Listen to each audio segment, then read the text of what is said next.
I'm just always misplacing my scissors. Hello, hey, hi. My name is Steph Chef, and this is Crochet and Creepy, where I tell you something creepy and make you something cute. So today, while I regale you with tales of the creepy, I'm gonna be working on my temperature blanket. Yay! This is the first year that I have ever done a temperature blanket because this is the first year I've ever known what a temperature blanket is.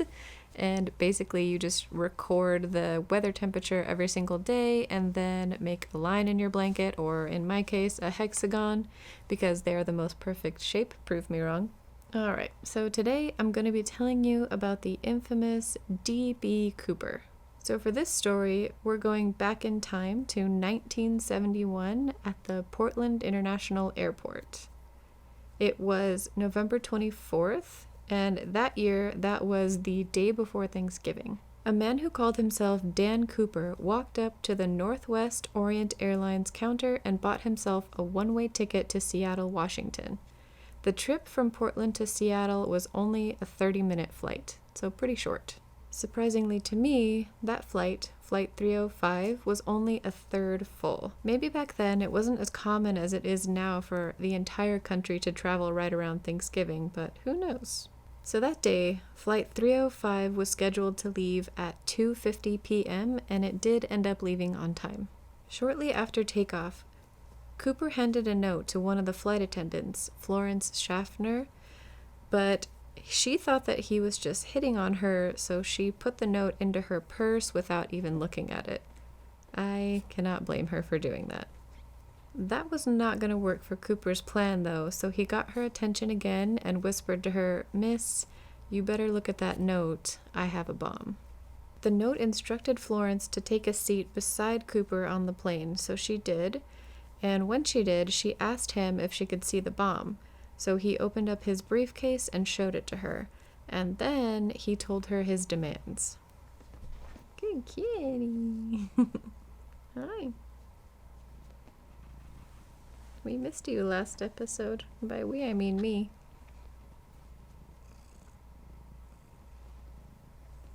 Can you hear small purse? Mm-hmm.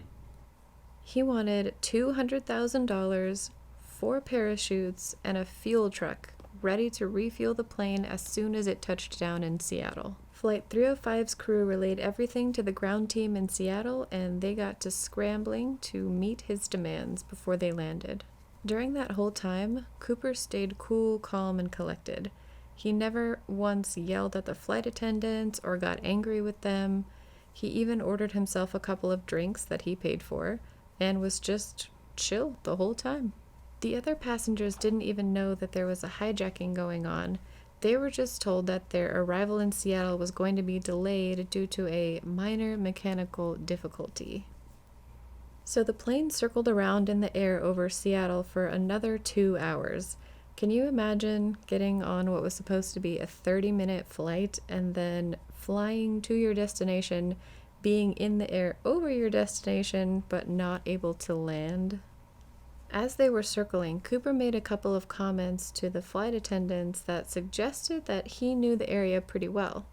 He knew that McChord Air Force Base was only about a 20-minute drive from the airport, and he was able to identify Tacoma from the air. So once the ground crew had everything ready to go for Cooper, the plane finally landed, and Cooper had them taxi to a specific spot on the runway.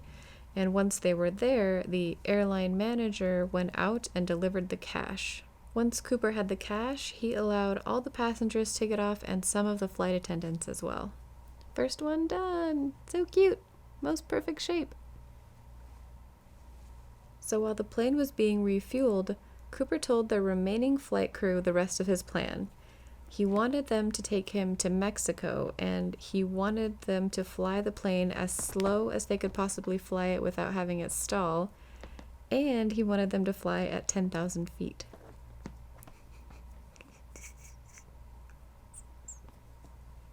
You're being most unhelpful, mistress.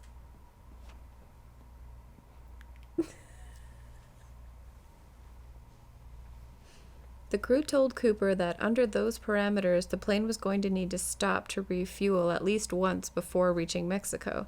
So they decided to stop in Reno, Nevada to refuel. That image is so weird to me. Like, I just imagine them all with their 70s hair negotiating with this man who's hijacking their plane, but very calmly, with a bomb in his briefcase. Wild. Cooper also wanted the plane's cabin to remain unpressurized, the wing flaps to be lowered to 15 degrees, and for the plane to take off with the rear door open and the stairs extended down. Sounds like he had some pretty specific knowledge of planes and their needs. The crew okayed the first two demands, but would not let the plane take off with the rear door open and the stairs down, which, hello. That didn't really affect Cooper, though, because he was able to open that door and extend down the stairs once the plane was in flight.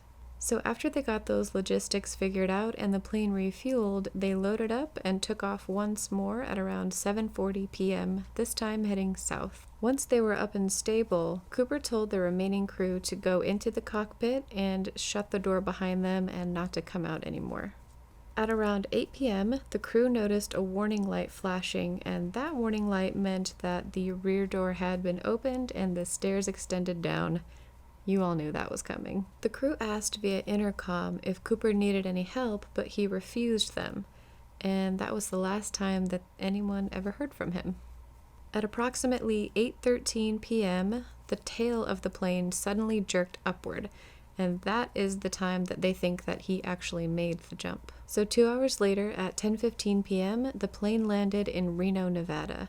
Authorities surrounded the plane pretty quickly because they weren't actually sure whether or not Cooper was still in the back. Pretty quickly, though, they confirmed that he was in fact gone. He was not there. Now, when I was researching this, I thought, okay, what happened to the bomb?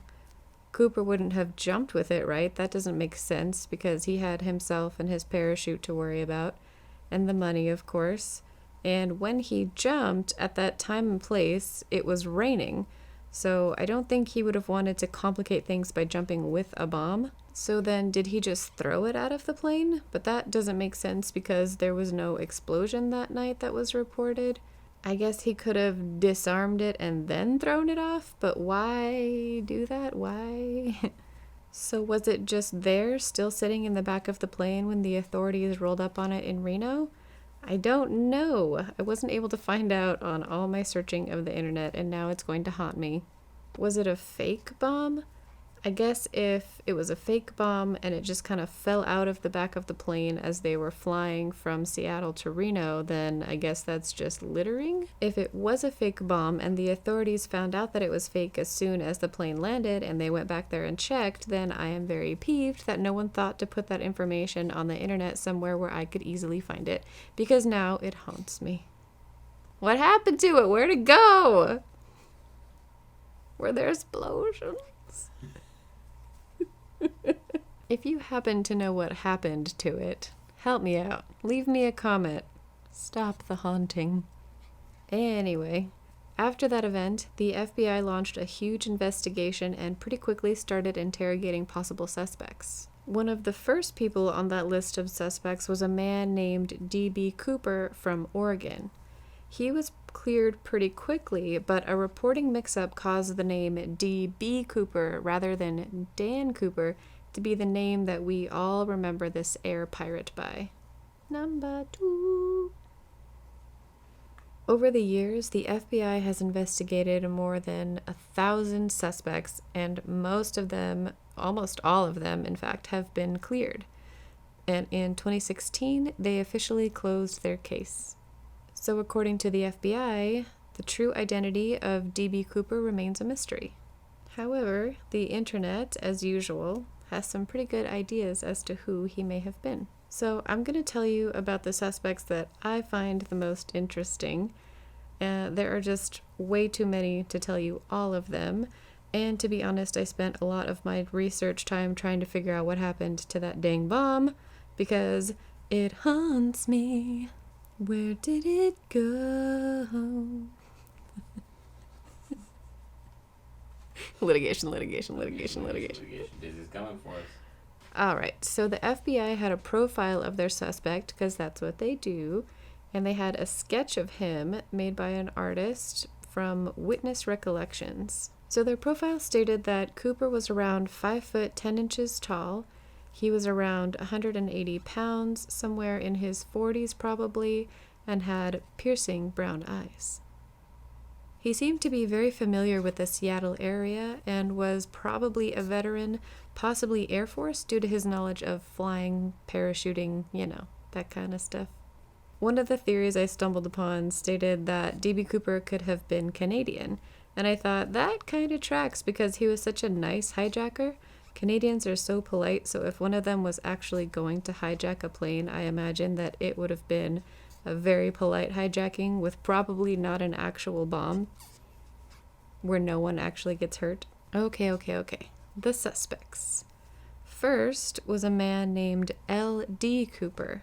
He was a Korean War veteran and was proposed as a suspect by his own niece. She remembered that when she was a child, her uncle L.D. and another one of her uncles had something mischievous planned the day before Flight 305 was hijacked. L.D., who was supposed to have been turkey hunting that day, came home wearing a bloody t-shirt, which he said happened from a car accident. L.D. also somewhat matched the sketch of D.B., but the FBI cleared him because his DNA did not match the DNA that was found on a tie clip that was left behind by D.B. Cooper on the plane. However, the FBI has also admitted that there is no way to definitively know whether or not the DNA found on that tie belongs to D.B. Cooper, so...